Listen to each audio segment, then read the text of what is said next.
Hey, this is Dr. Latoya Wells with Wells Legacy Health and Wellness, and we are back for another episode of Wellness Wednesday. I want to say thank you all to each and every one of you who listen, who watch, who share, who like, who comment. Your comments, your interaction means the world, and it also helps me from a business standpoint as well. So, to all my patients who may be watching, thank you for trusting me with your health. I am the owner of Wells Legacy Health and Wellness. I'm a family nurse practitioner. I am Dr. Latoya Wells. I hold a doctorate degree of nursing practice.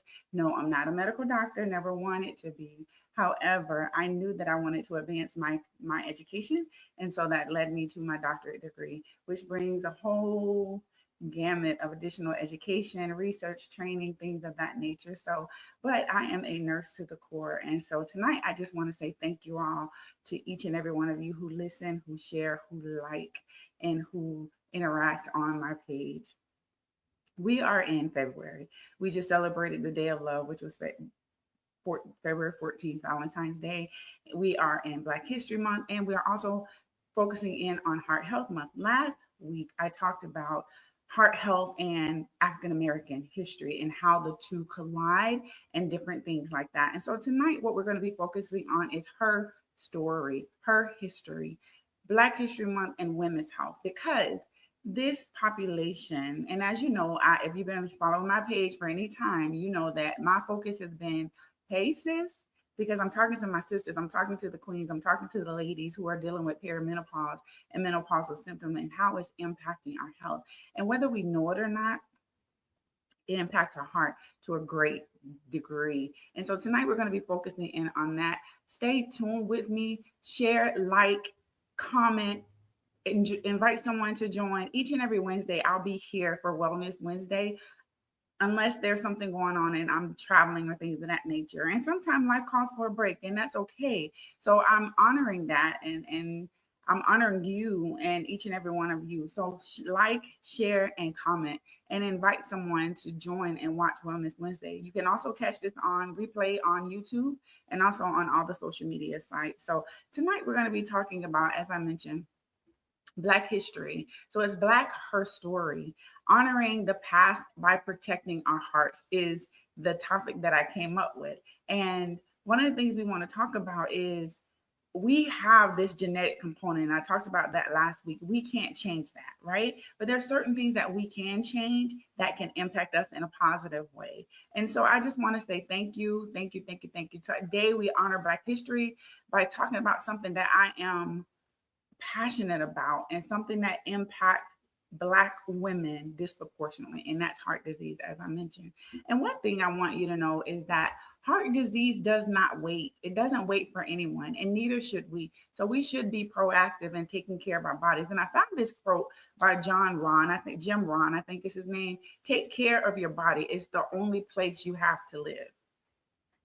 This is the only place we live in, the only body we get, and we have to take care of these bodies, because if we don't take care of them, they will begin to talk to us. And sometimes when they talk to us, it's not good. It's not a good situation. So you guys know I love my statistics. So heart disease is the leading cause of death in women in the United States, including Black women. Black women have a higher rate of hypertension and are more likely to develop heart disease earlier in life than white women. So here's some examples. Black women are 40% more likely to die from heart disease than white women. Nearly 60% of Black women have cardiovascular disease by the age of 60. These numbers are impactful because they impact me, they impact my family, they impact my friends, they impact our community at a higher rate than any other ethnic group or race.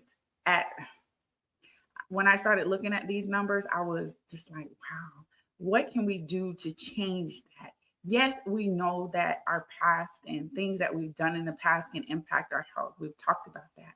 But what can we do moving forward? So, structural inequities contribute to higher stress, reduce access to care, and delayed diagnosis.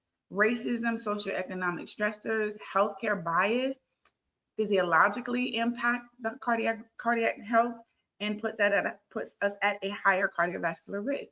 We all know, we hear the stories, and this is not related to heart health, but I can remember seeing the video of the young mom in labor in the hospital in Texas. And I'm saying to myself, this lady about to have this baby like any second. And stuff like that enrages me. And it makes me think about the encounters that I've had with healthcare providers. And yeah, we're not gonna get, I'm gonna come off that soapbox and we're gonna keep on moving because that's a whole nother topic. I want to ask you a question. How many of you know your blood pressure numbers? How many of you know what your blood pressure runs and what your normal is? And have you checked it in the last week or so? Because if you have high blood pressure and you're taking medication for hypertension, which is the medical terminology for it, you should be checking your blood pressure every single day and recording that and monitoring that. Because when you go to your healthcare provider, if you're not monitoring your blood pressure and keeping track of those numbers, then we don't know if the medication is working properly. And I hear this all the time. I hear this so frequently. Well, I don't feel bad, so I didn't take it. I don't think my pressure high because I don't have a headache, or I don't feel dizzy. Or listen, if you're on medication, antihypertensive medication, there is a reason for it. And so I want us to do better. If we know better, we do better. And we're going to do better, right? The heartbeat of Black history. Black history isn't only historical figures, it's our health narrative too, right? Celebrating resilience also means taking preventative action. I've heard someone say Black women are the most resilient people they know. And many times it's because we don't have a choice. Like, we don't have a choice, right? But it shouldn't be that way. It shouldn't be that we are living in survival mode when we should be thriving. And so going from surviving to thriving and honoring our ancestors and our health and healthy hearts today is so impactful. Many Black women are caregivers, they're professionals, they're community pillars, and we have to prioritize our health. I'm going to use myself, for example. I am married. I have 3 adult children and 2 nannies babies because I'm not grandma. Technically, I am, but my title is nanny. I have aging parents. I have family members who look to me for health care while I'm always are also dealing with my own health challenges. And so it can be a lot. And I'm a person that I carry, or I used to, let me put it like this. I used to carry a lot of everybody else's stuff, but it's not my stuff. So I'm giving it back and I'm giving it to Jesus. Hashtag, here you go, Jesus. Like, you can have it. I don't want it because I've seen the impact that it's had on my physical body, my mental health, and my heart. And so I have to protect this heart because it's the only one that I have. And I have such a special heart. I was born with a special heart. And so I definitely have to make sure that I'm protecting me. And so my beach days, my putting the phone in do not disturb, my taking my walks in the morning, going out in my garden, those are things that help me. But one of the things that I am like walking right now as we speak is perimenopause. And perimenopause and menopause and what the Black woman needs to know about this and how it impacts our heart is so important. So the hormones and heart are directly connected together. Perimenopause, which is the transitional years before menopause, can start as late as the late 30s or the early 40s. And for some women, those symptoms may start earlier. And when I look back, and if you've been following me, I've been sharing my journey with perimenopause. My symptoms that I began to notice started in 2020 and 2021. I just didn't know what was going on. And menopause occurs when you've gone for, so perimenopause is that in-between phase where your body really don't know what it wants to do. And if you're a woman who is still having cycles, then those there are shifts and changes and peaks and valleys with that. And then when you hit menopause, it's where you've been without a cycle for 12 full months. But in that time span, there are signs and symptoms. There's things that are happening, and this wreaking havoc. It can wreak havoc on our bodies. I like to reframe that because if we look at it from a negative standpoint, then we're going to be miserable and upset all the time because of what's happening within our bodies. And the stages fluctuate and vary. And so, how these stages impact our heart health is declining estrogen can lead to an increase in LDL, which is the cholesterol, that bad cholesterol, and lowered LDL, which is the good cholesterol. So, I've seen women who have had perfect cholesterol numbers who hit perimenopause, and there's a major shift in their health care, and there's a major shift in their blood work and their cholesterol. Whereas that LDL, the bad cholesterol, used to be normal, and the HDL used to be, used to be low. The LDL used to be low, and the HDL used to be right where it needed to be. There's been a dynamic shift in that. And it's because of the estrogen is a protective mechanism. It's a hormone that protects us as women, and it protects our heart. And so with this shift and fluctuation in the cholesterol numbers, it increases our chances and our risk of atherosclerosis, which is clogged arteries, on top of all the other things, stress and all the things. And some symptoms that are often overlooked. And if you follow me and you've been paying attention and listening to my Hastes moments, and I just started a new group, the Hastes Collective, and we are going to be talking and dealing with that. But things that went unnoticed and go overlooked are the hot flashes, the night sweat, the sleep disturbances, the weight gain, especially around the mid belly, right? They're just not annoying symptoms. It's your body communicating with you, and they are heart risk indicators. These symptoms of perimenopause put us at a higher risk of developing heart disease and cardiovascular disease. And so some of the things that I want to talk about tonight is some of the stats, some of the statistics around that. Women's risk of heart disease increases after menopause. And so in that perimenopausal phase, your hormones are kind of doing whatever they want to do, playing ping pong, pickleball, whatever you want to call it. And it's setting the stage for what's to come after we hit menopause, right? After you've been without those cycles for 12 months, that's when you begin to see the highest risk of heart disease spike. Black women experience more severe perimenopausal symptoms than anybody else. And we experience those symptoms earlier, which can accelerate our cardiovascular risk. And there was a study that I did some studying and research and some education on this. And I was just like literally in tears when I was listening to this. I was like, we need to make sure that we're getting the help that we need. And we need providers that are going to listen to us, because the more intense your hot flashes are, the more frequent they are, the higher your risk for developing not only cardiovascular disease, but also neurological issues such as dementia and Alzheimer's. And cognitive decline increases in the Black and brown population of women than anyone, more than anyone else. Not to say that it doesn't impact others, but it definitely impacts us at a higher rate, at a more proportionate rate than any. And I want to ask you a question. Are you in perimenopause, or are you past menopause at this point? Or men, if you're watching, is your wife in perimenopause, or is she dealing with menopausal symptoms? What symptoms have you noticed? And for me, I can tell you, when I first started, and if you hear dogs, my dogs are running around in the background. But if what I noticed was the hot flashes, and I thought it was because I was getting over COVID, because I had COVID. And when I had COVID, my body temperature was all over the place, and I would just break out in the sweat just out of nowhere. Well, the symptoms of COVID began to resolve. I developed something called post-COVID cardiac syndrome.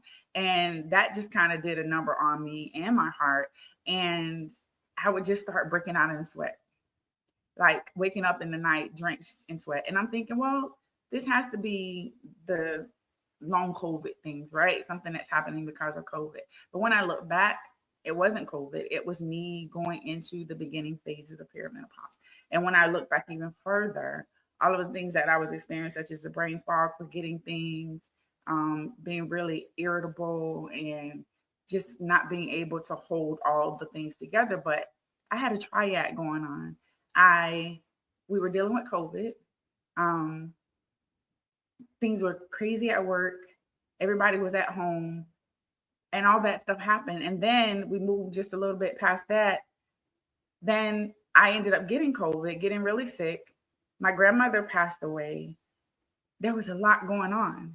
And I was dealing with all these symptoms that were being dismissed or that were overlooked. High blood pressure, which is the medical term for that, is hypertension. And one of the things that I want to highlight with that is Black women have some of the highest rates of hypertension in the world. In the world. And so we have to make sure that we're taking care of our bodies. And I've shared here openly on my page regarding my mother. And my mom just, praise the Lord, she's here with us. And I'm so grateful for that. But on Christmas Eve, she developed and she had a grade A or type A aortic dissection.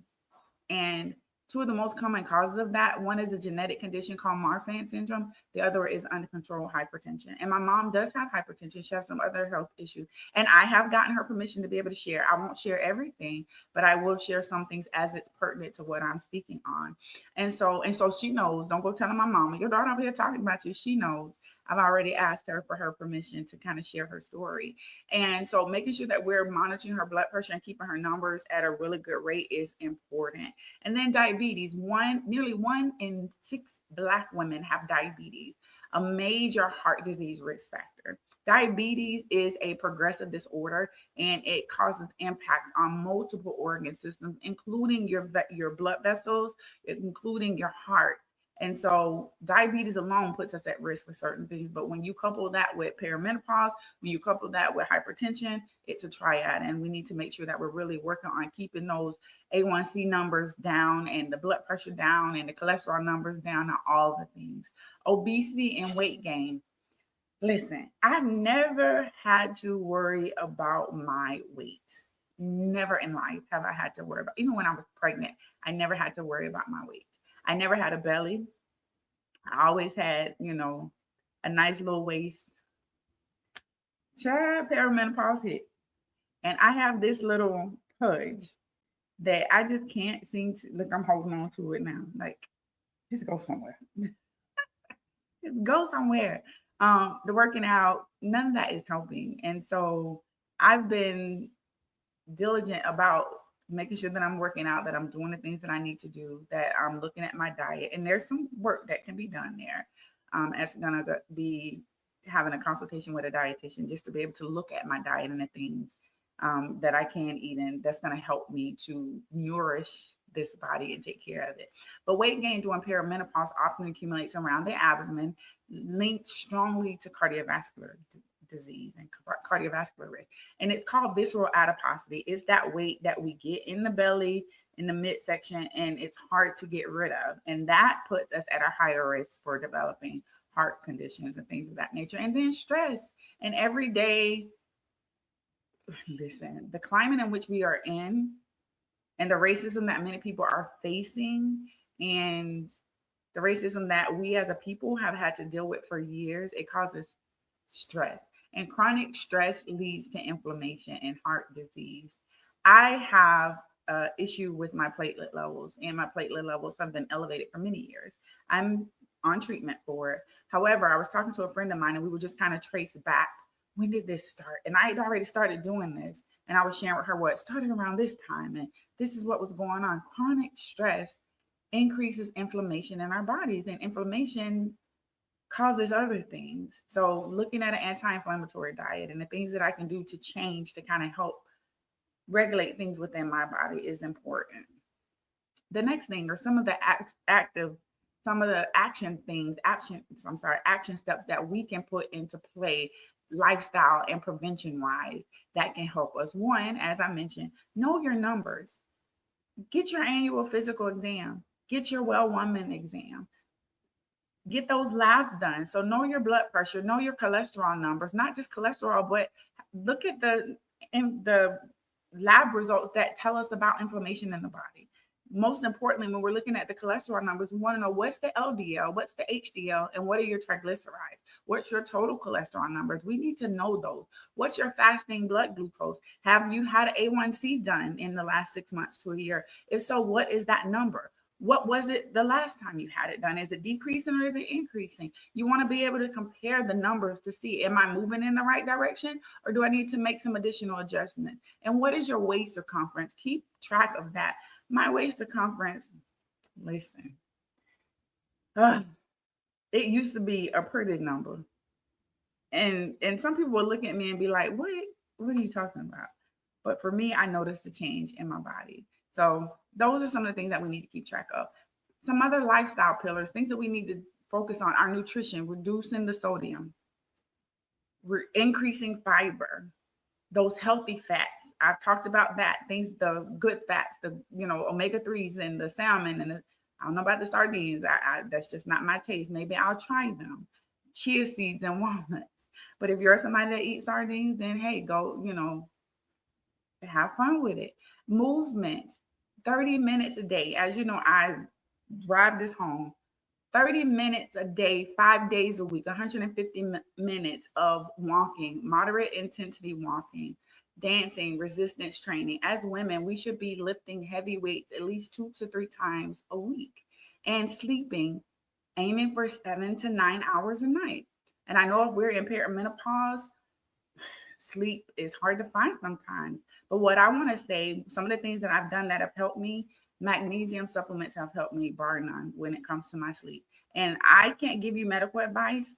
I can't tell you what to do. So always, always, always, if you hear somebody telling you what they're taking, don't just go out and get that and start taking it, because you don't know if it's going to interfere with any medications that you're taking or anything like that. So make sure you have that conversation with your healthcare provider if you are looking to start medications or things like that. If you're already taking some medication or you want to add a supplement, you want to look at those things and make sure they're not going to interact. If you're already taking other supplements, just make sure you're not going to take anything that's going to interact.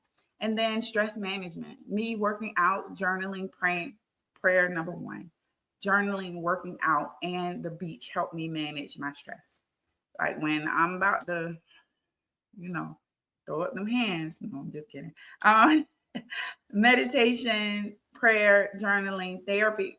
I'm such a proponent for therapy. I say Jesus, Peloton, and therapy helped me get through the pandemic. It literally did. And communicate and community connection. My sister groups, my friend groups, and I have several, and they all pour into me and meet a specific need that I have. But being able to get out and be with my friends and my sisters, it just does my soul well. And so some of the things that I want to talk in closing is, as we talk about the health check-ins and the tools. So self-checks. There's different apps where you can track your habits, you can track your water intake, you can track your blood pressure, the symptoms that you're having. There's symptom tracker, there's sleep trackers. I have a Samsung Galaxy Watch, and if I wear it at night, which I don't, it will track my heart rate, it will track my sleep, and it'll tell me how often, how long I'm in a certain level of sleep, and when I'm tossing and turning and things of that nature. It'll tell me if I have sleep apnea, if I stop breathing during the night. These smart watches are amazing. Some people are against them, and we got to be a little careful with the settings, but it helps. If you don't want to do that, download some trackers. These smartphones are smart for a reason. There's so many different things that we can use on our smartphones that can help us. Create a heart health dashboard each month. If you're planning, make sure you have that dashboard. I'm a planner. I'm trying digital planning. I'm still working with it. I'm not going to give up. I've committed to see it through to December 31st. I had a planner and I took it back to the store because I said I can't be half in, half out. So I'm all in with the digital planning, and it's working for me. I just got to get used to it. And so using those things to help. Also getting an accountability partner, accountability partner. And one thing I want to say, goal setting prompts, like some of the things that, and you can look up different things that you want, but some of the things is, by next Wellness Wednesday, I will get my blood pressure checked, start walking 30-minute routine, schedule my annual Well Woman exam. So those are some things, and you can look up online different prompts to help you, especially when you're journaling, and things that you can do to kind of keep you on track.